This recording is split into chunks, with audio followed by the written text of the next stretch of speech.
Hi, I'm Zane Corriher from Fortune500Insights.com, and you're listening to the Social Media Talks podcast with Alan Hennessy from CompassMedia.ie.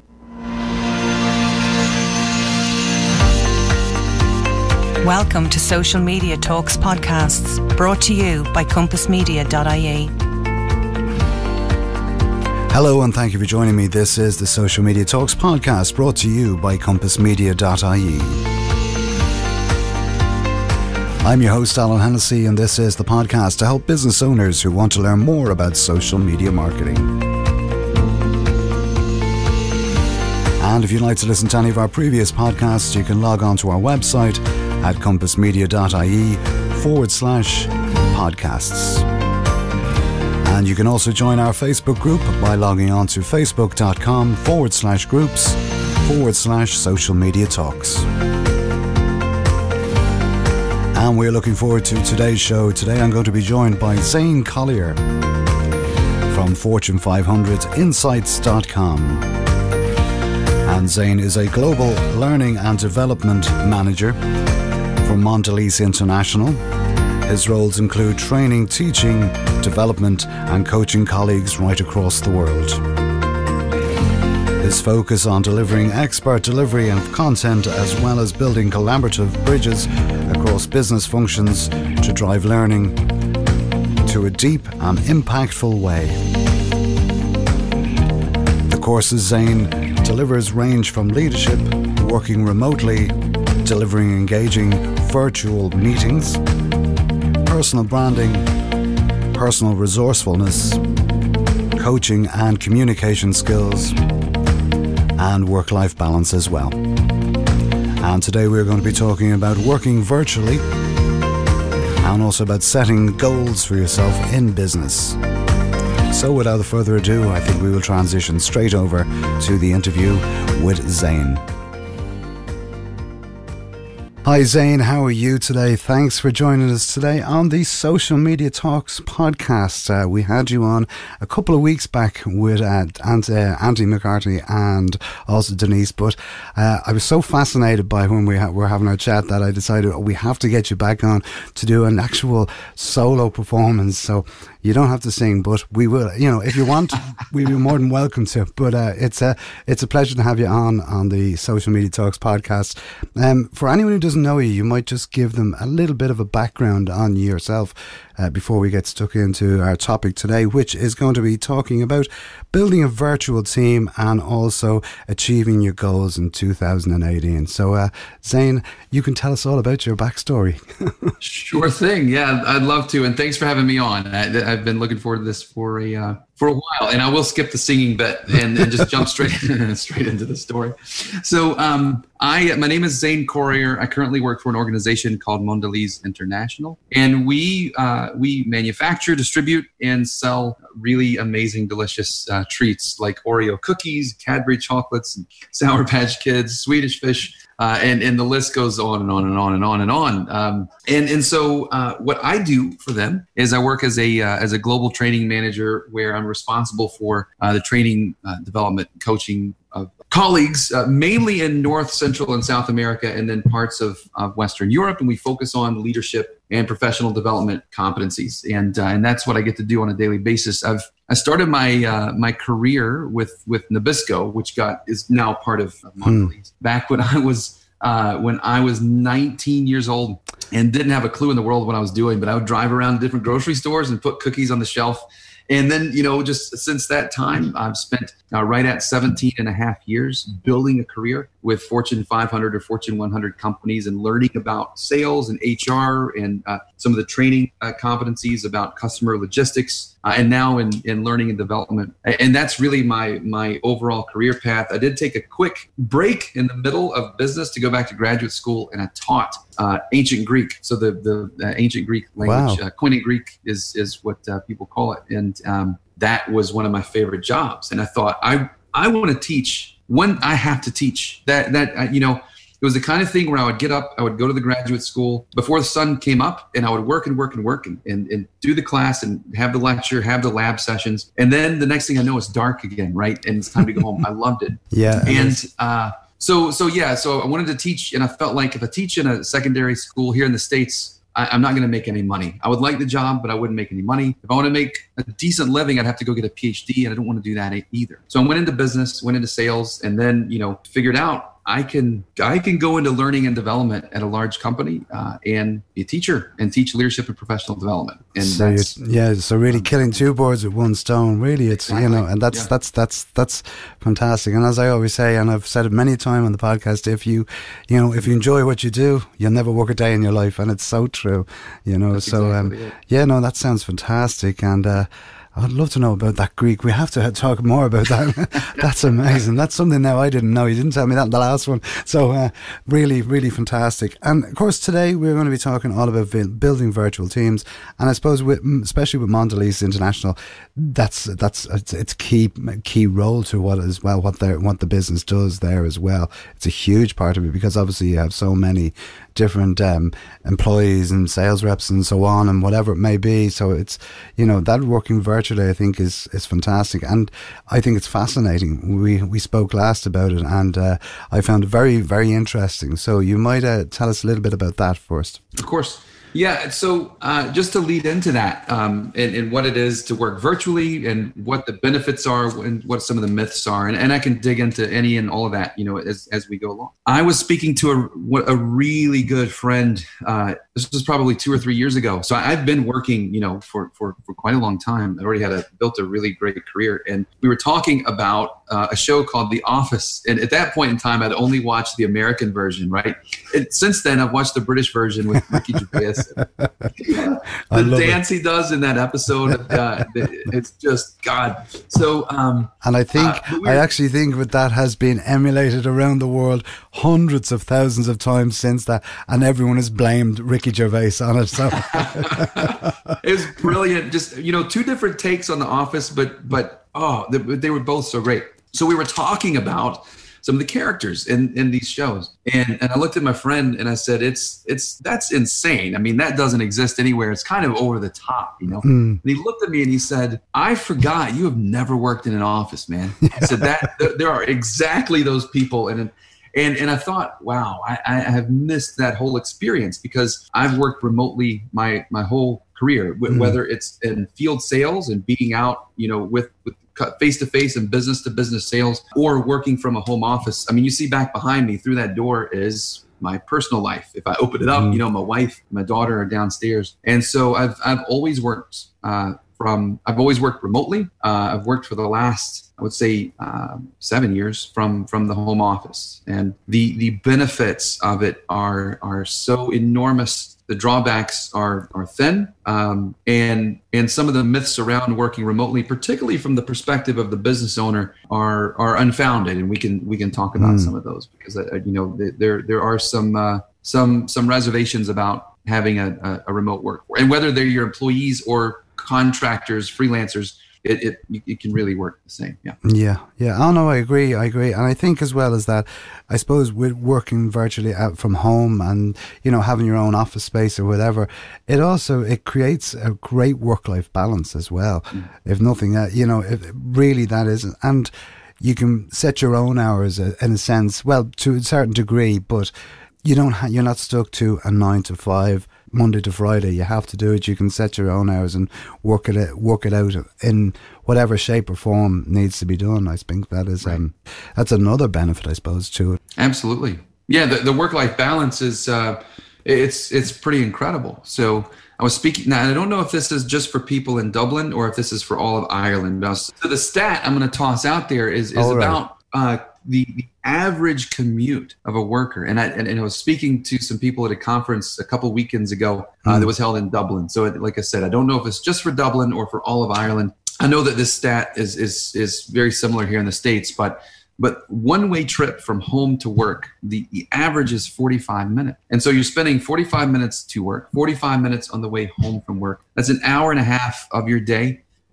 What is math's not my thing. So what is that? 7 hours a week, roughly, of your life you're spending in your car. Now you can do some things for yourself while you're in your car. You can listen to podcasts, right? Or books on tape, or listen to some music, or think. But that's a lot of your time that you're spending in your car that you could be leveraging in your relationships or time for yourself. not to mention the cost, which ranges anywhere between $2,000 and $7,000 a year for an average employee. Now that gets skewed if they're, depending on what kind of car you have and whether or not you're taking public transportation. But it's still, I know what you're saying. On the bigger scale of things, that's, you're looking at an average time.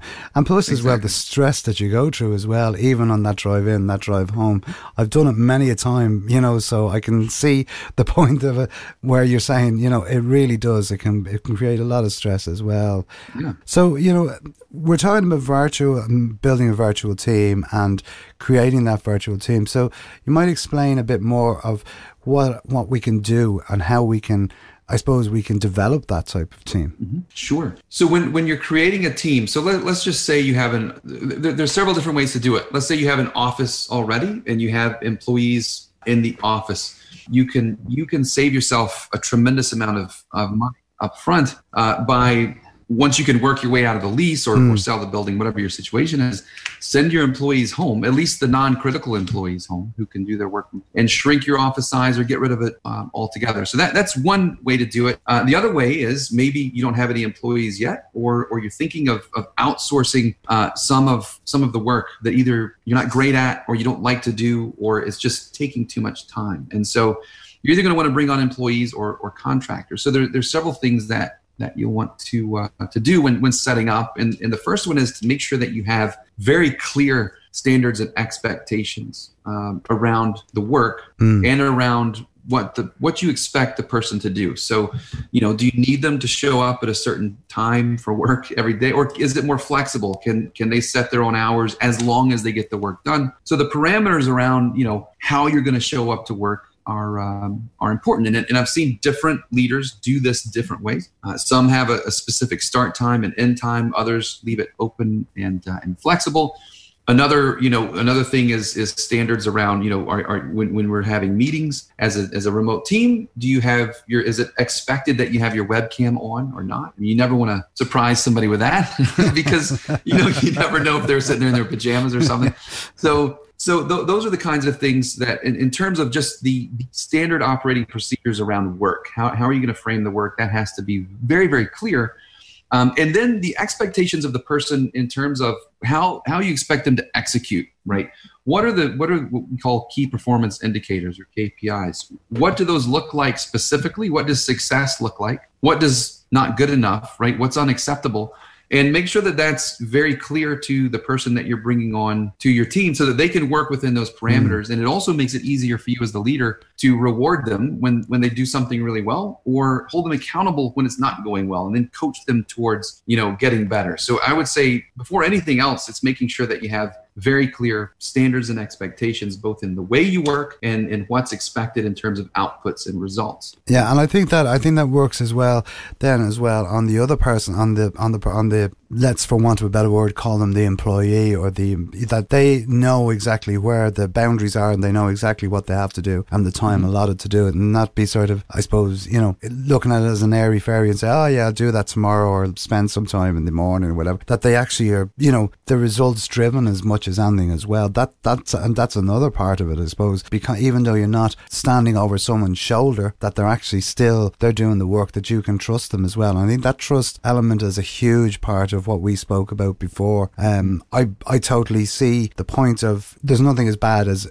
you said before, someone standing over your shoulder and watching you doing what you're doing. You're gonna go, yeah man, whatever, happy days, yeah, I'll do it while he's here. And then when he walks off, boom, he's gone. Whereas, if you're not in the same room, how are you going to trust that person? Is that person going to, take advantage of you? I don't know. It's another part of it, It's a huge part of it. So, and this is one of those myths that people worry about when you talk about remote working. I'm going to hire somebody, let's just say, and I'm not going to bring them into the office. They're going to get to work from home. And a lot of when I talk to people about remote working, the one of the images that pops in their head is the person's going to be sitting on their couch with their feet up, eating popcorn, watching television the whole day. And that's really not typically what happens. And so whether they're in your office or they're at home, if they're going to take advantage of you, they're going to take advantage of you one way or the other, because you can't stand over their shoulder the whole time. That's just not the way it works. So while you're standing there looking at them, yeah, they're going to be working. But when you go back to your desk as the leader or CEO or business owner to do your work and do what you need to do to move your business forward, they're going to be goofing around. So it's not really the location that makes a difference. It's about setting the team culture. And one of those cultural elements that are just baked into remote working, to your point, Alan, is you're telling somebody that you trust them and that you care about them. You're saying, I care about your balance in your life. I want to give you an hour and a half back every day. I want to give you $2,000 to $7,000 on travel expenses just back into your pocket off the top. And I trust you to do your job. And that sets up a really interesting cultural element where, adults, for the most part, like to be self-directed. We like to feel like we're being treated like adults, not like school children who are, ferried into our desk and we have to sit there. And so most adults appreciate that. And in my experience, most adults, as long as the expectations are clearly articulated and the team culture is even moderately engaging, you're going to get really good results from allowing people that opportunity to work from home, have flexibility, balance their lives, I get to go downstairs and have breakfast with my wife and daughter every morning. It's beautiful. Most days I get to go down and have lunch with them. And then my commute home from work is just, through the door and down the stairs, and then we're having family time, So it's a very engaging experience. I get to balance my life that way. And the idea of affording that to other people is I think it's a gift that business owners can give to other human beings. Sure. Yeah, and I think that's a lot of businesses they're starting to come around to that idea, because obviously it keeps costs down. It also it reduces overheads and stuff like that. But it also it's I think it's maybe 20 years ago we would always say, right, okay, get in the car, go to work. You went to school, you finished school, you went to college, you got a job or you got a trade, and you done blah blah blah, and it went on like that.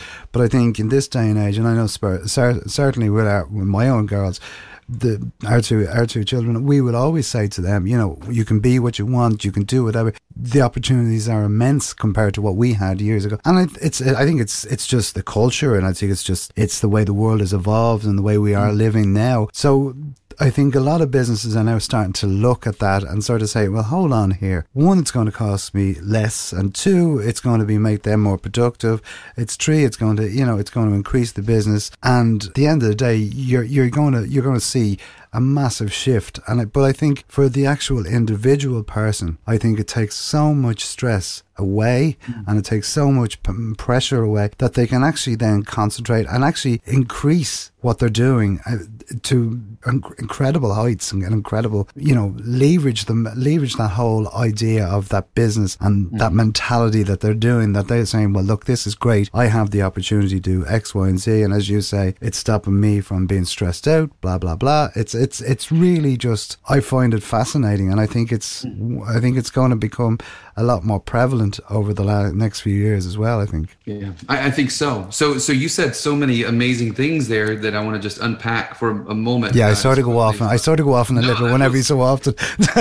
Excellent. I had little light bulbs pinging off in my head. I need to talk about that. There are plenty of studies that suggest, now that the percentages can go plus or minus, a few points in either direction based on the study you're looking at, but most studies suggest that remote workers are typically 21% more productive than people that have to come into the office. And that's, again, because they feel like you trust them. There's a culture of trust and engagement. They can, their life is more balanced, which means there's less stress. And when there's less stress, you're able to, your brain just works better. Stress is bad for your brain. So people are going to be more productive that way. You also said something interesting about, your children, they go to what we would call secondary school here up through high school, right? And then to college. And so you go to a building and you do your schoolwork and then you go home. And then to college, to university, you go to the building, do your schoolwork and go home. And we're almost preconditioned into these patterns of home life is here and the stuff that I do for my job or my vocation is out there. And so we just go to an office. And this comes straight from, when the period of industrialization, when the globe was industrializing and you had to work. You had to go to an office to work because you can't do manufacturing from home. It just doesn't work. But now things are so different. We have technology that we can leverage. Just today, I've had a meeting with somebody in New Zealand, over in the UK. So your neighbors, and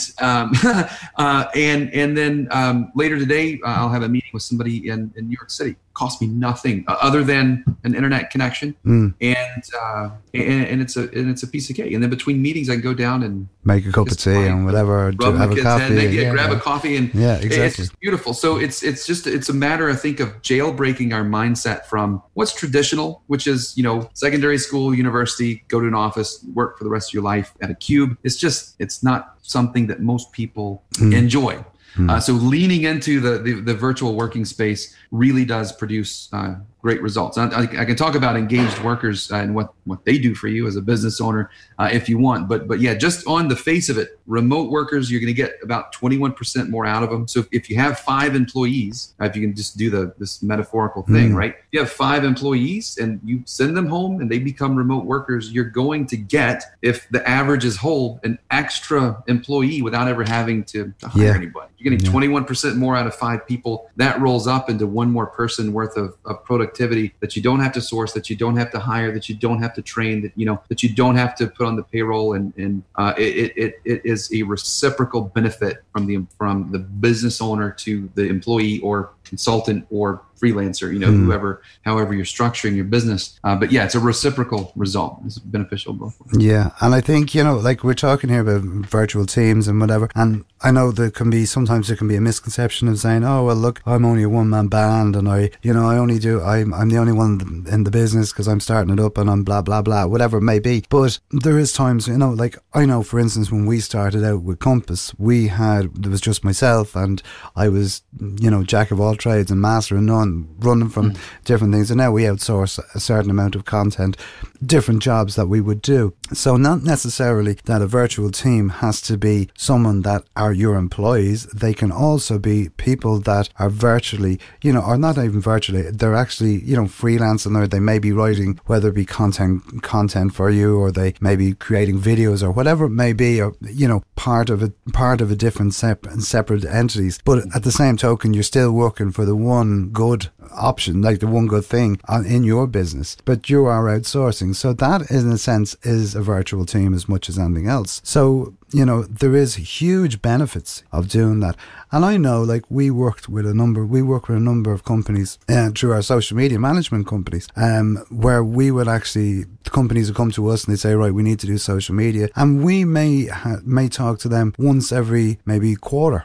They know that the work is getting done. They can see the results. Now, we've never had a problem with them at all. So, that in itself is a virtual team for that business. So, so guys, when you are listening to this podcast and you're saying, this doesn't affect me, it actually can. And if you sit back and you sort of look at it, I'm sure there is a huge amount of people that you rely on to run your business, So whether that be the person who you're ordering the products from, if you have, or whatever it may be, or whether it be the service that they're providing for you. So yes, I see it. With regards to achieving, we also said we touch on achieving goals, and I'm conscious of time here because I know we're coming towards the end of the podcast. But achieving your goals in 2018, what would be your idea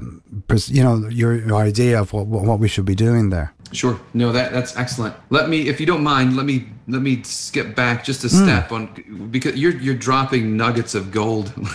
So they're so good. And I just wanted to touch on really quickly this idea that, you can have freelancers, and that's a virtual team. Yes. If one of the best ways to scale your business, and it requires a leap of faith, and maybe some pain, because, every business goes through these awkward stages. There's these awkward stages. Typically when you get to a certain gross revenue threshold and you need to bring people on, but you're not sure yet, and you're working crazy hours, and, but the faster that you can specialize and double down on your strengths and outsource the stuff that either you don't like to do, that drains your energy, or that you're just good at, the better off you're going to be able to grow your business. So, outside of Mondelez, I have a consulting company, and I'm helping a business do exactly what you just said, scale from 7 figures to 10 figures. And this business employs freelancers and consultants. They don't have full-time employees on staff. And so don't think that you have to hire a whole bunch of full-time people. You don't. There's sites like Fiverr. There's sites like, it's not Elance anymore. I forget which one. But Freelancer. Yeah. There's Freelancer. You can find people. I mean, your talent pool is the globe. If you're willing to, and there's so many talented people all over the world. They don't have to live, within driving distance of your business. So I would say that, and that really does attach itself to the goals question, because if you leveraging your time to become more productive allows you to do more things to hit your goals. So the more specialized you can be means the more focused you are on what you're doing. It's easier to be really, really good at 3 or 4 things than 100 things. And that should just follow, right? So if you can build a team and be focused, those are some things that will help you immensely. So, but in terms of achieving your goals and running downhill to making this your year, if that's what you want to do, there are some common things that people that I've studied and I've coached, trained, and developed either through one-on-one or group sessions. Some top performers, just amazing senior people in Fortune 100, Fortune 500 companies, as well as CEOs and business owners of small and mid-sized businesses. And I've picked up on things that people do that enables them to consistently achieve their goals. So this is interesting to me. If you struggle to achieve your goals consistently, it's okay. Like you're in good company, because 92% of people who set goals will fail to achieve. So only about 8% of people around the world are going to achieve their goals. And that's because most of us aren't taught how to achieve goals. We think a thought, we think that'll be fun to do, right? And this typically happens January 1st. I'm going to lose 15 pounds. I'm going to hit the gym every day. I'm going to be more loving and open with my spouse. I'm going to increase my revenue in my business, 25% this year. And we get excited and we run off to go do it. And then at about the end of February, mid to end February, is when most people give up on their, about 95% of the people who set a goal quit by the end of February because it's just too hard. And you're not doing the basic things from a process standpoint and a mindset standpoint and a behavior standpoint that allow you to hit your goal. So I guess, so the first thing I would say is understand how your brain works. Your brain is there to help you to stay alive, mainly, and secondarily to keep you safe from harm and stuff that'll hurt. And your brain's not set up to make you happy and make you succeed. So you have to throw in some manual override switches. Yeah. So write down your goals. I know everybody knows that. Writing them down activates the left and right parts of your brain. So you have the passion and energy and fire of the right brain and the logical strategic thinking part of the left brain. And that keeps you on task. Discipline, I think, is it's a thing to practice. And so what I encourage people to do if they struggle to hit their goals is stop trying to do 10, 11, 12 things every day to make your goal. Do 3. Start with 3. 3 little things. I don't care what they are. I don't even care about the results in the first month. The results don't matter. Get in the habit of doing at least 3 things a day that align to your goal. And you're going to be blown away at how far you get just by doing that little thing on a consistent basis. Yeah. Every day. I've heard that before as well. And I actually took it on last year because obviously the year before we said, right, we're going to conquer the world. We're going to be the best social media company. We're going to be the best digital marketing company. And we're going, and it didn't happen. It really just didn't happen because we were so busy chasing our own tails and trying to reach that goal that we never actually got to it. So what I actually done was I stood back from it last year and I said to myself, okay, right, maybe not be as so, not make them so inachievable, to start making smaller ones and small goals. And once you hit that small goal, then you move on to the next. And what I found is when I started to do that, by just saying, right, okay, this month we're going to whatever, say we're going to increase our followers by 20 followers on Twitter. Okay, that's the goal for this month. And a very little simple thing, quite easy to do, but yet when it was done, you were able to say, well, I've achieved that goal. So then you move on to the next one, you move on to the next one. So you're constantly doing that. But what I done personally is I started a journal. And every month, every day, I used to write something into the journal. That was good. But at the end of last year, when I went back and I actually looked at the journal to do a recap of the year, I seen all of the goals that I'd achieved over the years, and over the year, and I was able to mark them all down and say, wow, that's some achievement to be able to do that. So it spurred me on to do more again, and likewise now I've started to do it again this month, except instead of weeks, I do months now. Every month I have a certain amount of goals, and I think if people start to see that and start to do that, the results and the self esteem from doing all that is really fantastic. Oh, there's no question. Yeah, to achieve your goals, you need two very basic things. That's confidence and a sense of control, and you do that by achieving small goals over time. When you start achieving little things, your confidence grows, which means you feel like you're more in control of stuff. And when you feel more in control, your confidence is going to grow, right? And then you're going to take more action. So yeah, you're spot on. When you set goals that are too big, you're going to freak your brain out. Yeah, and it's going to sabotage your efforts. Yeah, you're destined to fail if you do that type of thing, unless you have this huge plan. But I've known nobody, well, closely around me that has achieved that. And like when they've said, oh, I want to do this, like, okay, we say, right, we want to get into a bit more of, say, radio and television, right? That's a huge goal. But then why not just start with, say, right, okay, well, I want to do maybe one interview this month, or I want to do one interview next. Suddenly, all of a sudden, there's 12 of them done in a year, and you're going, well, hold on, that's a goal that I actually have achieved. So, it's starting off that simplistic way that eventually will grow up, and it'll just keeps building, and the self-esteem is just fantastic. I think, like as I said, I could sit here and talk to you for hours, because it's just fascinating.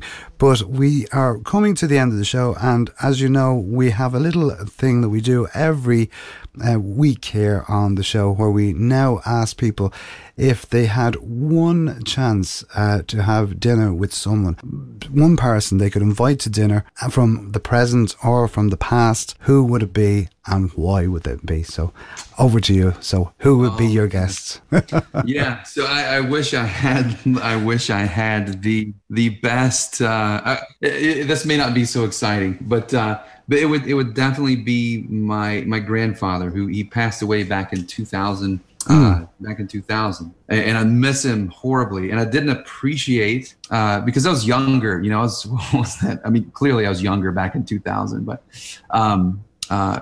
not mature enough at that point to understand how accomplished he was and how much I could have learned from him. So he was kind of one of those guys who was a jack of all trades and a master of a lot of them. So he built the house that I lived in, that I grew up in. He repaired our cars. He was he did that in his spare time. So he was this mechanic, an architect, engineer, and then but he was a very successful businessman. He sold insurance, and he did it. I just remember listening to stories, and he did it with integrity. He wouldn't.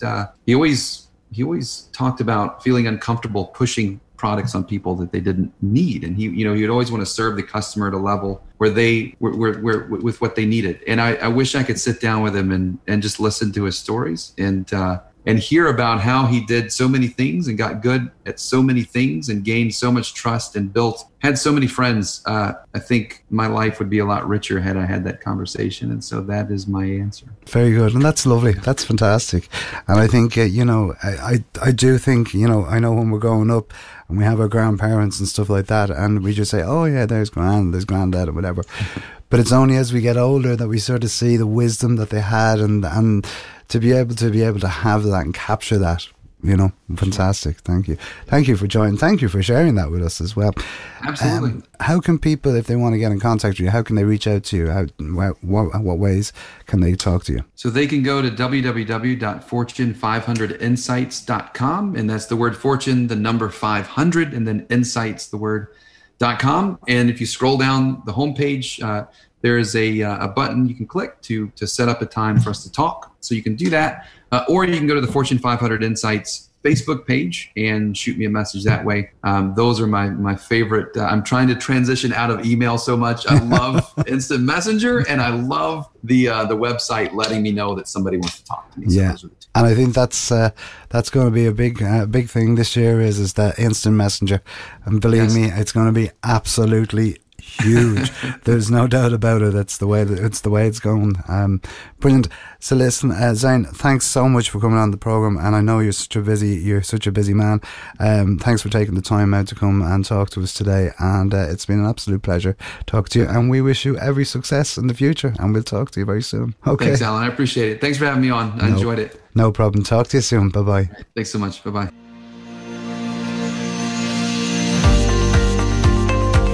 So my thanks to Zane for coming on the podcast today and for sharing with us some valuable insights and tips and tricks for working virtually and also for setting goals up for your business. And if you'd like to find out more information about Zane, you can log on to his website at www.fortune500insights.com. And that is Fortune 500 number insights.com. And you can also find him across all of these social media platforms as well. And I think the call to action for today would definitely be to set reasonable goals for yourself for the year ahead or for the months ahead as well. And also look about working virtually as well from home and enlisting the help of others as well.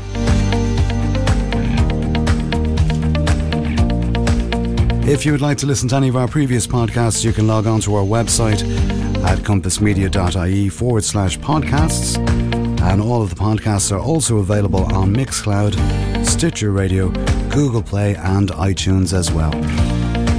And we would be delighted if you would leave us a rating and review on iTunes, as we're always delighted to receive your feedback on our podcasts. You can also subscribe to the Social Media Talks podcasts there so you never miss an episode as well. And if you'd like the show notes for this episode or any of the previous episodes, you can log on to our website at compassmedia.ie/SM Talks show notes. And if you'd like to become a guest on the Social Media Talks podcasts, please do get in contact with us. All you have to do is email us at smtalks@compassmedia.ie. And if you'd like to find out some of the services that Compass Media provide, from social media marketing and training to podcast services, you can log on to our website at compassmedia.ie.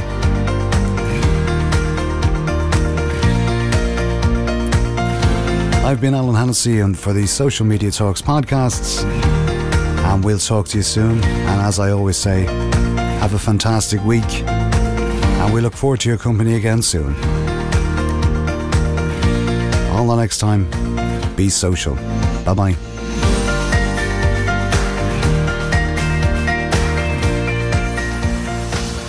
Social Media Talks podcast is a production from compassmedia.ie.